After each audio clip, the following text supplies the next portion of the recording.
Bismillahirrahmanirrahim. Alhamdulillah wassalatu wassalamu ala Rasulillah amma ba'd. Assalomu alaykum va rahmatullohi va barakatuhu. Muhtaram mo'min musulmonlar, hurmatli jamoat. Yaratgan Robbimiz Allohga hamd va sano, payg'ambarimiz Muhammad alayhi salomga durud va salovatlarimiz, salomlarimiz bo'lsin. Mana Ramazon oyining mag'firat dahalardamiz. Taravih kechasini bugun 14-kechasi.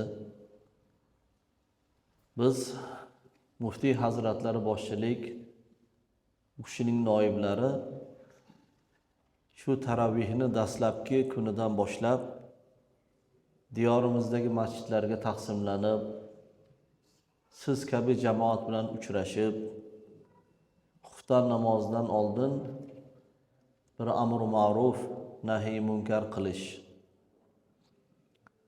Va mana shu suhbatlarimiz davomida jamiyatimiz uchun, har birimiz uchun zarur bo'lgan ba'zi bir masalalarni ham eslatib o'tyapmiz.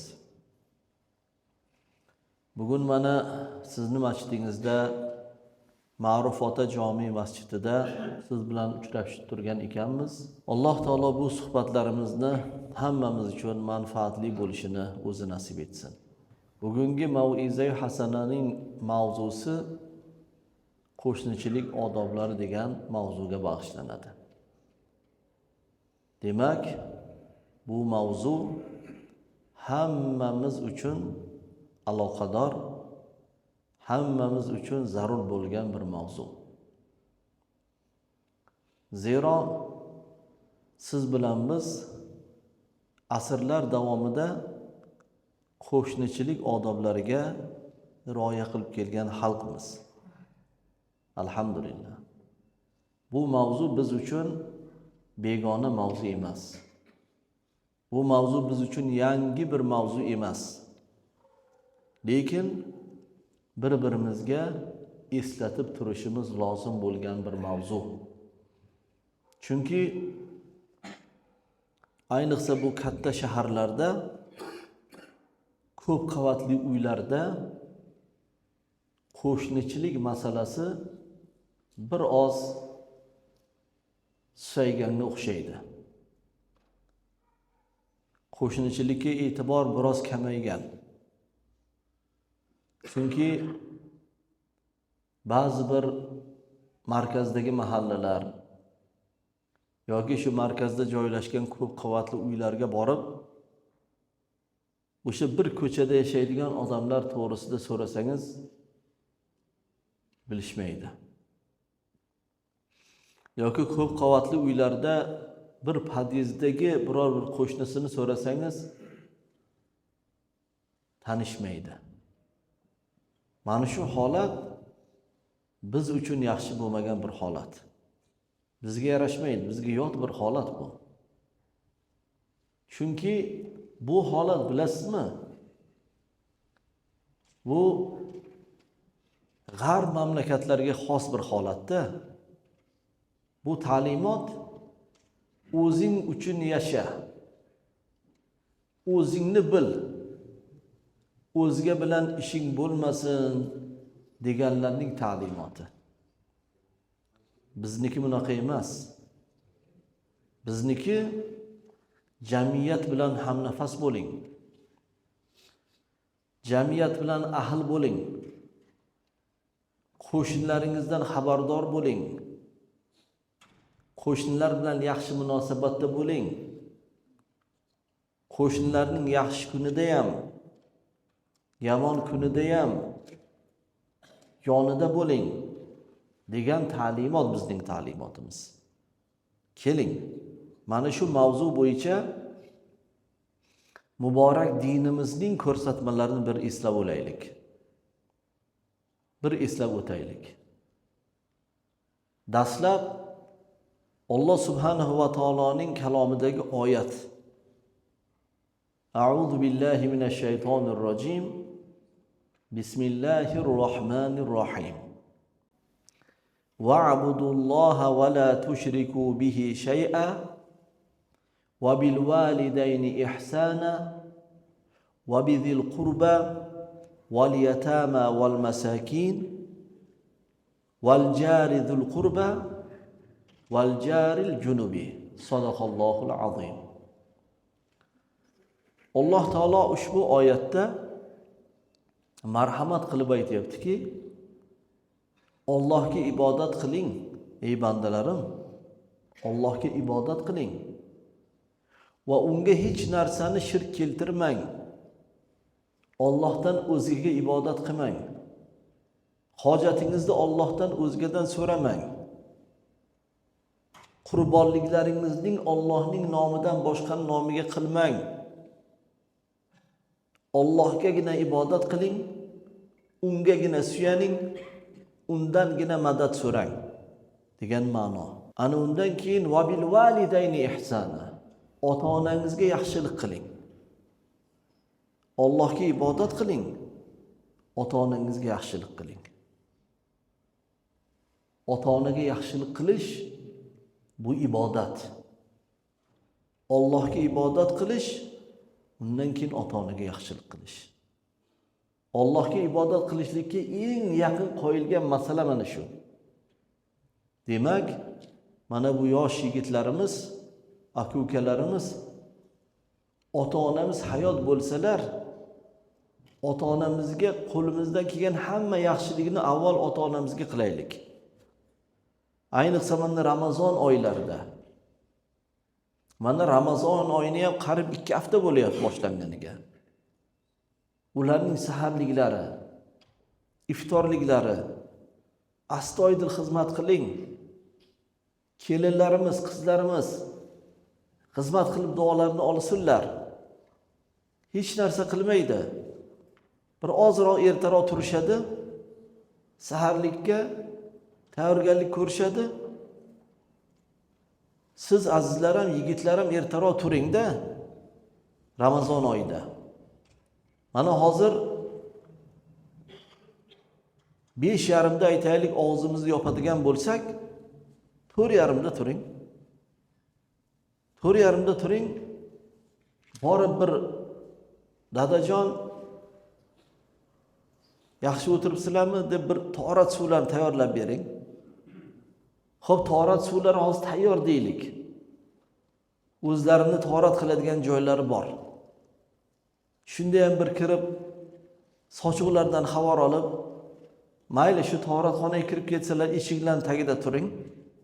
Chiqqanlardan keyin darhol oyoqlarini ham artib qo'ying, paypoqlarni kiydirib qo'ying, kiyimlarni kiyishlariga yordam bering, oq yuvib, oq tarab otangiz bilan onangizni qo'llaridan ushlab olib chiqing dasturxonni boshiga. Kelinlarimiz sizdan ko'rib o'rgansinlar. Saharlikka ozgina qolgan vaqtda ko'zlarini uqalab turib, haligi yoqar yoqmas dasturxon qilib bermasinlar, balki ixlos bilan. Bu Ramazon oyi shunaqa oy. Har qancha xizmat qilib duolarni oladigan oy bu. Ana Alloh taolo o'ziga ibodat qilib unga hech narsani shirk keltirmaslik bilan keyin ota-onaga yaxshilik qiling deyapti. Va bidil qurba, qarindoshlaringga ham yaxshilik qiling deyapti. Ramazon oyi qarindoshlarimizning hollaridan xabar oladigan oyimiz. Ota tomonidan bo'lgan qarindoshlar, amakilar, ammalar, amakilarning o'g'illari, ammalarning o'g'illari, nabiralar. Ramazon oyida bilasizmi? Bir tartib bilan yondashadigan bo'lsak, ko'p narsani amalga oshirib qo'yishimiz mumkin. Tartib bilan. Mana bugun 13-Ramazon bo'ladigan bo'lsa, yana oldimizda 2 haftadan ko'p vaqt bor. Rejalashtiring-da. Bir qarindoshlaringiz ro'yxatini qiling. Bugun borib. Mayli kelin tomonidan bo'lgan qarindoshlarni ham ro'yxatini qiling. Baribir iftor qilasiz uyingizda, to'g'rimi? iftorga dasturxon qilasiz, bir narsa pishirasiz. Qani ko'p uzoqdan beri hali ko'rishmagan qarindoshlaringizni navbati bilan aytaylik, ertaga 4 ta qarindoshingizni juma kuni, shanba kuni yana bir 4-5 talarini yoki yakshanba kuni yana 4-5 talarini yoki taklif qilsangiz kela olmaydigan qarindoshlaringiz bo'lsa, o'sha bir bozor o'charmaydi shuyda qilib bolalaringiz bilan bir iftorlikdan oldinroq borib o'sha yerda taraddud qilib, o'sha qarindoshlaringiz bilan bir iftorlik dasturxon atrofida o'tirib suhbatlashib, rishtalarini bog'lang.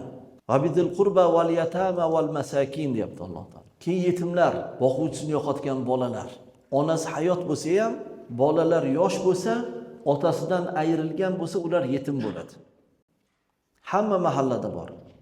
Hammamizni qarindoshlarimizni ichida bor. Ana ularga yaxshilik qiling deyapti Alloh. Miskin degan o'ta nochor kambag'al odamlar. Unaqa odamlar ham hamma joyda bor. Imkonimiz bo'lsa, ularni ham bir ko'nglini ko'tarib qo'yaylik. Bir iftorlik va dasturxonlarga yaraydigan bir oziq-ovqat mahsulotlarimi yoki ro'zg'orga ishlatadigan qanaqadir bir asbob anjuma jihozmi, val yatama val masakin va bilis sabil, yo'lovchi musofirlarga ham yaxshilik qiling deyapti. Ana undan keyin val jari zil qurba, qarindosh qo'shnilaringizga ham yaxshilik qiling deyapti. Qo'shnichilik masalasi juda ham muhim masala bo'lmaganda edi, Alloh taolo Qur'oni Karimda keltirmasidi. Shuni yaxshi tushuning. Qo'shnichilik masalasi shunchaki ixtiyoriy masala bu.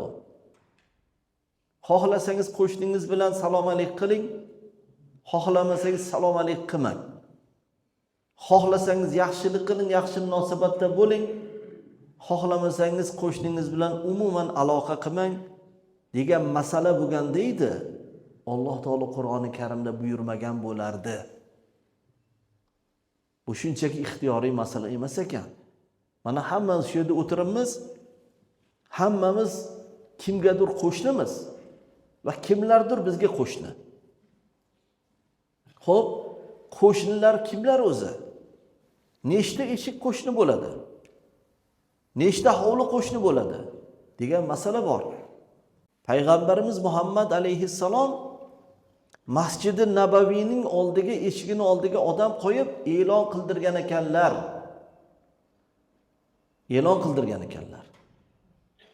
O'ng tomoningizdan 40 ta hovli, chap tomoningizdan 40 ta hovli, to'g'ringizdan 40 ta hovli, orqa tomoningizdan 40 ta hovli qo'shningiz bo'ladi degan e'lonni e'lon qildirgan ekanlar. Mana endi o'ylab ko'ring. Mana shular qo'shnimizga, biz ularga qo'shnimiz. Endi Alloh taolo birinchi aytayaptiki, dil qurba val jari dil qurba.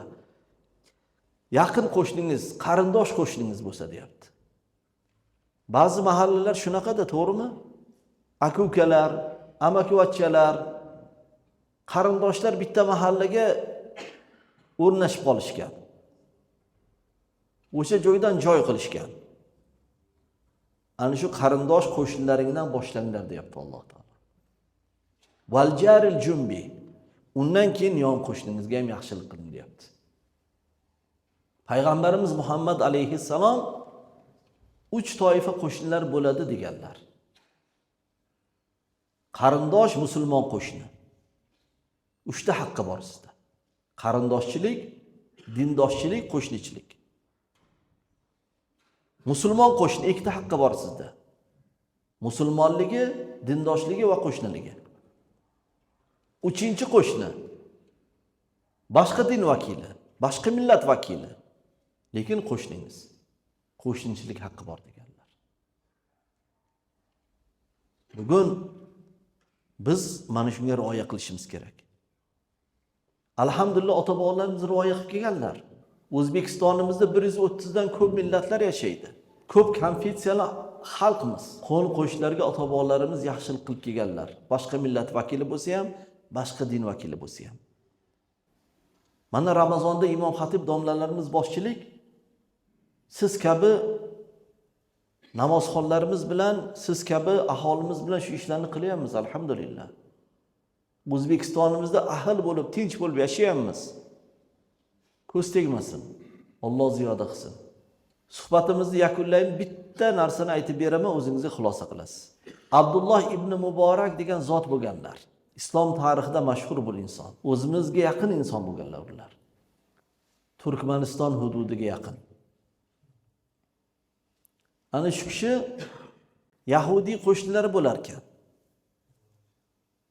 Havlusini sotishga qo'yibdi bu Yahudiy. Sotuvga. Aytaylik, o'sha hovlisi 100 ming turadigan bo'lsa, 200 ming baho qo'yibdi. Xaridorlar borib qarashsaki, 100 minglik hovli 200 ming deyapti. Bu birodar, hovlingiz hozirgi kunda bozor narxida 100 ming, undan ortiq emas. Nega 200 ming so'rayapsiz desa, mani qo'shnimni bilasizlarmi kimligini debdi Yahudiy. Kim qo'shningiz desa, Abdulloh ibn Muborak qo'shnisi banda degan ekan. Ana shu qo'shnim uchun men 200 ming deyapman degan ekan. Keyin bu gapni Abdulloh ibn Muborak eshitib qoptilar. Haqiqatan bir ehtiyoji uchun sotib, boshqa joydan bir arzonroq narsani olib, qolgan puliga o'sha ehtiyojini qondirmoqchi ekanda. Abdulloh ibn Muborak keldilarda 200 mingni olib kelib, mana qo'shni, mana bu sizga. Havlingizni sotmoqchimidingiz? Sotmoqchi edim. 200 mingmidi? 200 ming. Mana sizga 200 ming. Havlingiz menga sotasizmi? Ya sizga arzonroq ber? Yo'q, hamma qatori. 200 ming. Havlingizni menga o'tdi. Bo'ldi, havlingizda yashayvering, hech qayerga ko'chib ketmang degan ekanlar. Ana. Shunaqa zotlarning avlodimizda shunaqa bir yaxshilik qilgan u zot. U zotning hayotlarida bunaqa narsalar juda ko'p bo'lgan. Endi vaqtimiz sarzixro uchun hammasini aytib bera olmayman. Yana navbatdagi uchrashuvlarda inshaalloh aytib beramiz. Va axiru da'vana alhamdulillahi robbil alamin bi rahmatika ya arhamar rohimin.